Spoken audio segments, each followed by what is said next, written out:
Have you ever noticed how the moments that shake us the most usually aren't the big dramatic events we imagine, but the small internal tremors, the quiet fears, the subtle doubts, the little stories we tell ourselves when we feel unsteady?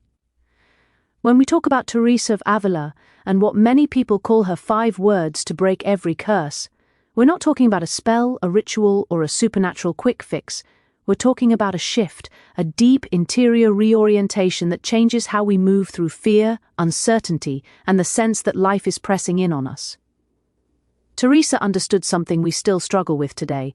Most of the things that hold us back, emotionally, spiritually, psychologically, begin inside us long before anything external comes along to challenge us.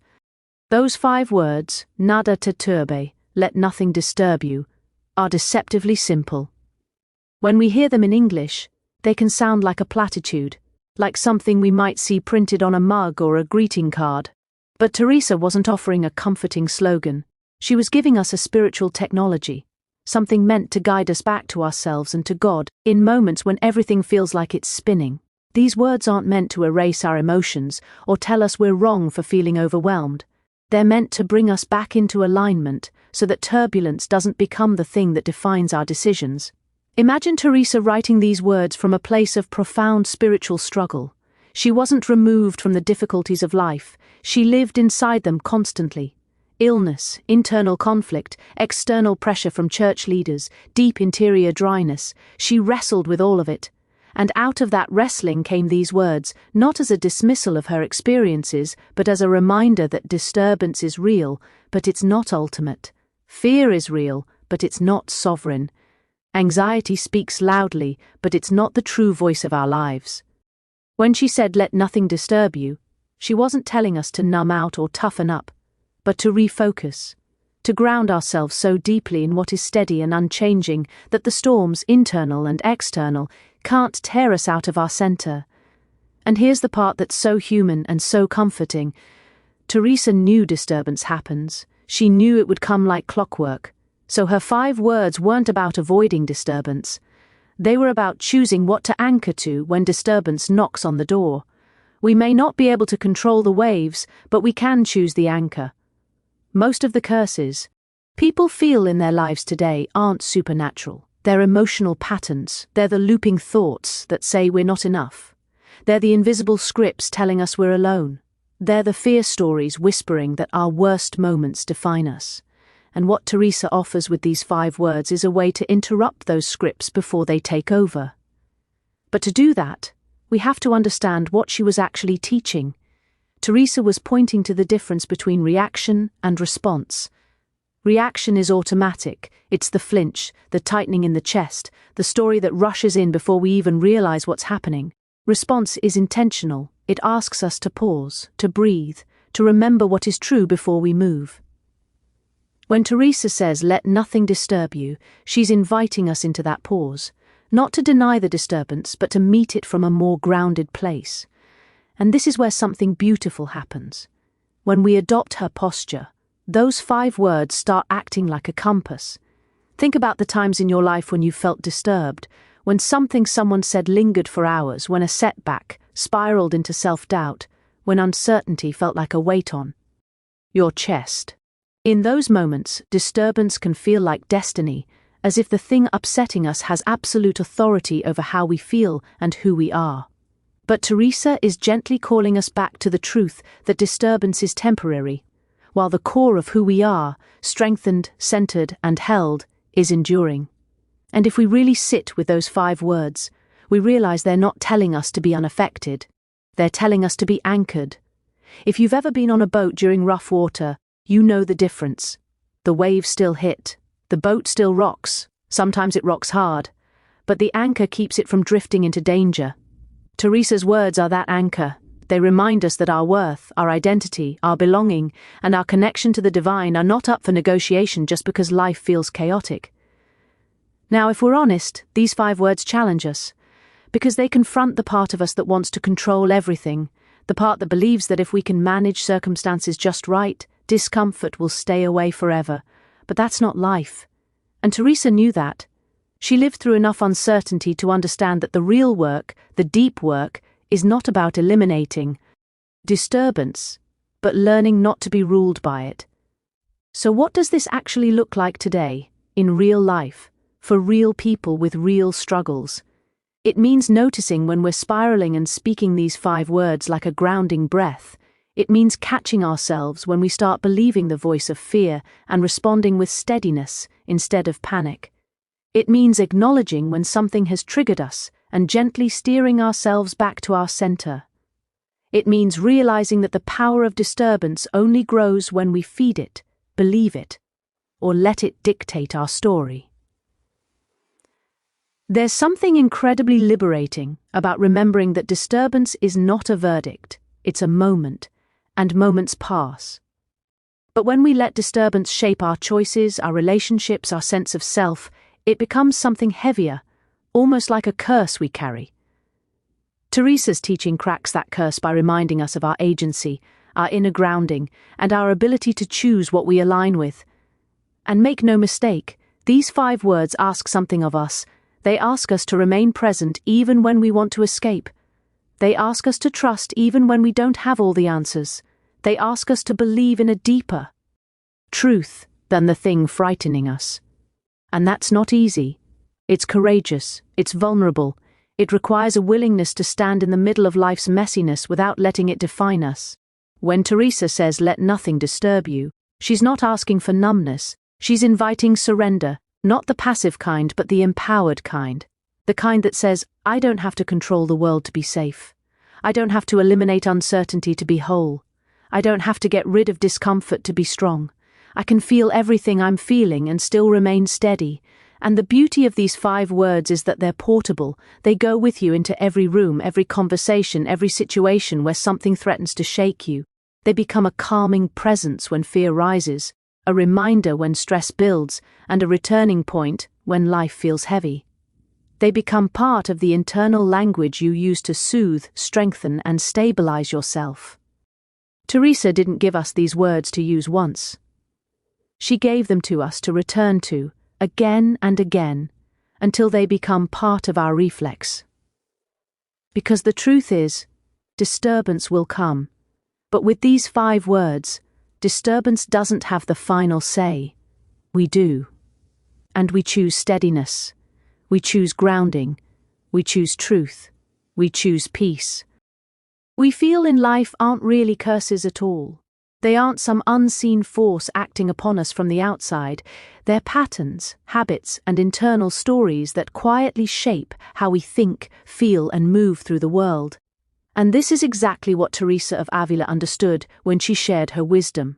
She knew that true liberation, true freedom from fear, despair, and what feels like oppression, doesn't come from changing the circumstances around us. It comes from transforming the world inside us. She knew that the inner landscape of the soul is where the battles are truly won or lost, and if we want to break free from anything that holds us down, that's the place we have to begin. Think about the last time you felt stuck, anxious, or overwhelmed.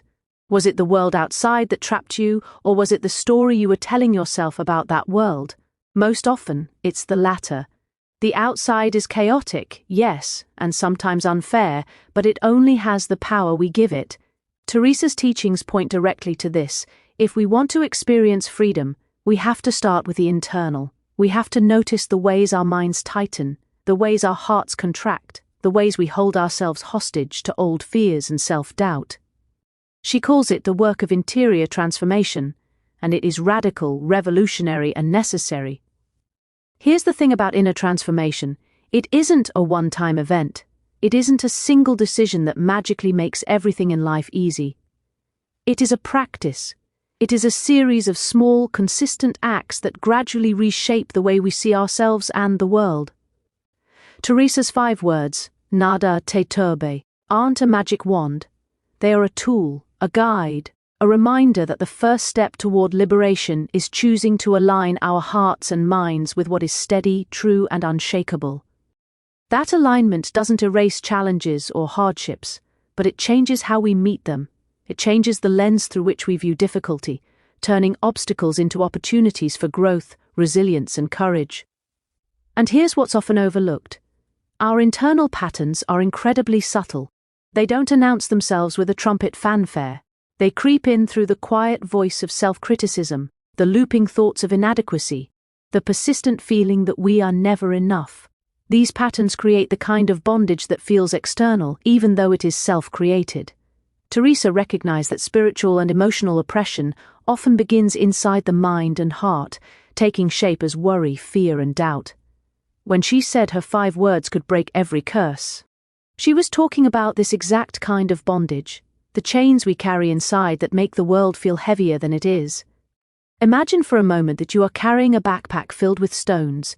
Each stone is a thought, a fear, or a negative belief about yourself or the world. Day after day, you add a few more stones. At first, you barely notice the weight, but over time, it becomes almost unbearable. This is what happens when we let old patterns dominate our inner lives. The external world may feel like the source of our suffering, but the real weight comes from the stones we carry internally. And Teresa's teaching gives us a way to start taking those stones out of the backpack. Her words create a space, a pause, where we can examine each stone, understand its origin, and decide whether it belongs with us or whether it can be released. Transformation isn't about perfection. It's about noticing and choosing differently. Teresa's approach reminds us that liberation isn't about eliminating fear, doubt, or struggle entirely. Those experiences are part of being human. What changes is the relationship we have with them. When we cultivate the interior strength to meet fear with courage, doubt with trust, and struggle with faith, the external pressures lose their authority. The chains that felt so binding begin to fall away because they were never as strong as we thought. They only seemed unbreakable because we had given them our power. And this work, this inner liberation, requires honesty and vulnerability. It demands that we look at ourselves without illusions, without denial, and without blame. We have to recognize the ways we've been complicit in our own suffering, the ways we've repeated patterns that don't serve us, and the ways we've allowed fear to dictate our choices. That's not comfortable work, it's not easy work, but Teresa's wisdom shows that it is the most courageous work we can do, because once we begin to transform our interior landscape, the world outside no longer has the same grip on us. We become more resilient, more centered, more capable of responding to life rather than reacting to it. Teresa also understood that transformation requires trust. Trust in the process, trust in the divine, and trust in ourselves. When we try to control everything outside, we exhaust ourselves and create more anxiety. When we shift our attention inward and cultivate inner strength, we begin to understand that freedom is not about having a perfect life, but about having a steady heart and mind in the midst of imperfection. This is what makes her teaching so powerful. It's accessible to anyone, at any time, in any circumstance. We don't need special privileges or perfect conditions. We need presence, attention, and the willingness to look inward. And here's the beauty of her approach. As we work on our interior life, the external world often changes as a natural consequence. When our inner state shifts, our reactions shift, our relationships shift, and our perception of challenges shifts. What once felt overwhelming may now feel manageable. What once triggered despair may now invite reflection and learning. This is not wishful thinking. This is a principle rooted in the understanding that the source of suffering and liberation is within us. The power to break the cycles that feel like curses, fear, doubt, shame, anxiety, rests in our hands, in the choices we make moment by moment to cultivate presence, trust, and alignment with what is true. It's also important to recognize that inner transformation is an ongoing journey. We will falter, we stumble. There will be days when fear overwhelms us, when old patterns reassert themselves, when the weight of the stones in our backpack feels unbearable again. And that's okay. Teresa never promised that the journey would be smooth or that we would reach a state of permanent perfection. She offered guidance, tools, and wisdom to help us navigate the turbulence. She offered a framework for resilience that works even in the messiest, most difficult moments of life. The goal is not to be flawless, but to be awake, aware, and willing to practice presence and alignment over and over again. And let's be real, the world does not get lighter because we choose to do this work. Life continues to present challenges, disappointments, and uncertainties. But here's the remarkable truth. When we cultivate inner transformation, those external challenges no longer have the same power over us. The storms may still rage, but our anchor holds. The pressures may still press, but we move through them with a sense of steadiness and clarity that was impossible before. This is what makes Teresa's teaching feel revolutionary. Even today, she recognized that the only true freedom comes from within. The external world will always be unpredictable, but our interior life can be a place of consistent strength, peace, and presence. And in that inner place, we discover something profoundly human, our own resilience, courage, and capacity for love. We discover that the things we've been afraid of losing, our joy, our peace, our sense of worth, were never entirely outside of us. They were always within, waiting for us to claim them. That is the essence of Teresa's secret formula: liberation is an inside job. The external world may challenge us, tempt us, and pressure us, but it cannot define us, it cannot break us. And the cycles that have felt like curses, fear, doubt, anxiety, can be interrupted when we tend to the inner garden of our hearts with intention, courage, and presence. So when we talk about breaking every curse, we're not talking about magic, we're talking about self-mastery. We're talking about the willingness to do the hard, unglamorous work of turning inward, examining our hearts and minds, and choosing differently. We're talking about cultivating a kind of inner freedom that allows us to face life with clarity, courage, and steadiness. Teresa's words aren't a shortcut, they are a map. They guide us to the place where the real power resides, the place where we can meet life fully awake, fully present, and fully ourselves. And when we embrace this journey, we realize that the greatest liberation is not the absence of difficulty, but the presence of inner strength, clarity, and alignment. The world may still challenge us, and life may still be unpredictable, but we are no longer captive to our fears, our doubts, or the old stories that kept us small. We are free, not because the world has changed, but because we have. And that, in its essence, is the heart of Teresa's teaching. True freedom, true deliverance, begins within. And that is the real source of liberation. There is something profoundly practical about Teresa of Avila's 5 words, nada te turbe, let nothing disturb you. It's not just a poetic phrase to admire or a concept to study, it's a tool, a daily practice, a rhythm we can bring into our lives to navigate the chaos, the fear, and the uncertainty that inevitably arrive. The real power of her teaching comes not from hearing it once or reading it in a book, but from living it, integrating it into the fabric of our daily experience. Because life is relentless, and without intentional practice, we can easily get swept away by the currents of doubt, worry, and distraction. Teresa understood that, and she gave us something we can use every day to reclaim our center. This practice begins with awareness. To use these words as a tool, we have to notice when disturbance arises. That might sound simple, but it's harder than it seems. We're so accustomed to reacting automatically to stress, criticism, fear, or disappointment that we often don't even realize the patterns running in our minds. Something triggers us, and we act on autopilot, letting the disturbance dictate our emotions and our behavior. Teresa's words are a gentle reminder to pause, to become aware, and to recognize that we have a choice. We can continue being pulled along by the currents, or we can anchor ourselves and respond intentionally. That moment of recognition, the awareness that disturbance has arrived, is the doorway into practice. Once we become aware, the next step is repetition. Teresa's 5 words are meant to be returned to again and again as a grounding mechanism. Think of them like a steady drumbeat in the background of your day, a rhythm that reminds you where your center is. When fear rises, repeat them. When anxiety tightens its grip, speak them. When life's uncertainties start to feel like they might swallow you whole, bring these words to your lips, in your mind, in your heart. The repetition is what transforms them from a phrase into a lived reality. It is through repeated return to these words that they begin to shape our responses, our perspective, and our inner state. And it's not just about quiet moments of reflection. The practice is portable.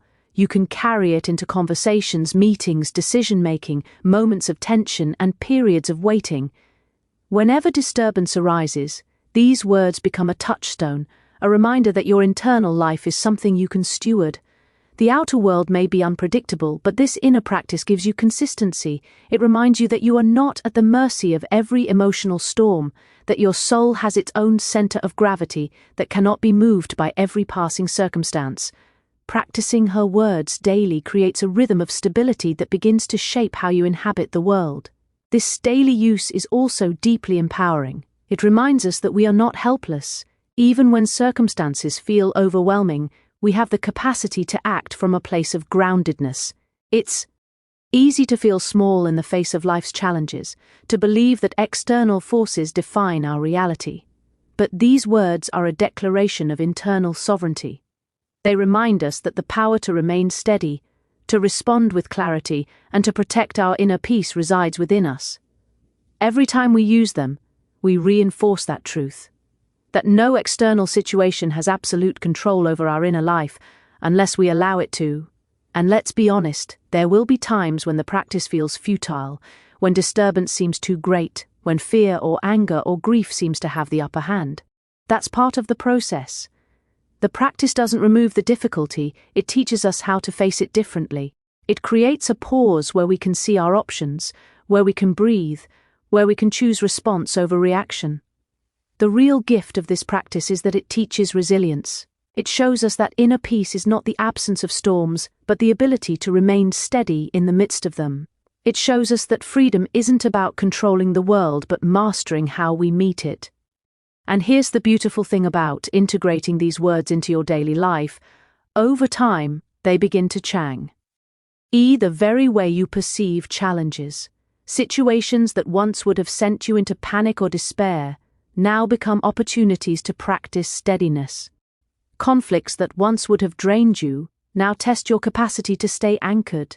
Disappointment that once would have derailed you now becomes a moment to return to your center and remember your own power. The practice of these words doesn't remove life's difficulties, but it transforms your relationship to them. It creates a sense of agency and clarity that feels like liberation because it is. Part of what makes this practice so transformative is that it is both simple and profound. The simplicity, just 5 words, is what makes it accessible. You don't need special equipment, a perfect environment, or ideal conditions. You need awareness, intention, and willingness to return to these words whenever disturbance arises. The profundity lies in how these words reach deep into the soul, addressing patterns of fear, worry, and distraction at their source. This combination of simplicity and depth is what makes Teresa's teaching timeless and practical for everyday life. Another critical aspect is consistency. Transformation is not a one-off event. It is the result of repeated, intentional practice. Every time we notice disturbance and return to our center, we strengthen our capacity to remain grounded. Each repetition builds resilience, rewires our response patterns, and deepens our inner alignment. Over time, the practice becomes almost instinctual. When disturbance arises, we no longer react unconsciously, we return to our anchor almost automatically. That is the power of integrating these words into daily life. They create a stable foundation from which we can meet the world with courage, clarity, and grace. And because this practice is portable and adaptable, it meets us where we are. It works in quiet moments of reflection, in bustling days full of demands, in moments of crisis, and in ordinary interactions that might otherwise trigger frustration or fear. It reminds us that the inner work of peace and resilience is not separate from the life we live. It is the life we live. Each use of these words is a thread weaving steadiness into the fabric of our days. It's a way of practicing presence, a way of cultivating self-mastery, and a way of claiming agency over our own emotional and spiritual experience. The practice of these words is transformative because it is deeply relational. When we are grounded, centered, and steady, it changes how we show up for others. We become more patient, more compassionate, more capable of listening, supporting, and loving. Our steadiness becomes a gift to the people around us. What begins as an internal practice radiates outward, influencing our relationships, our communities, and our environments. Teresa's teaching is not only about personal liberation, it is about creating ripples of calm, courage, and clarity that extend beyond ourselves. So when we think about Teresa's 5 words and their role as a practical daily practice, we see that their power lies in their repeated use, their portability, and their capacity to cultivate inner resilience. They are a tool for grounding, a guide for navigating life's challenges, and a way to reclaim agency over our inner lives. They teach us that the real work of liberation is ongoing, that inner freedom is a practice, and that the more we integrate these words into our daily rhythm, the more we embody the steadiness, courage, and clarity they promise.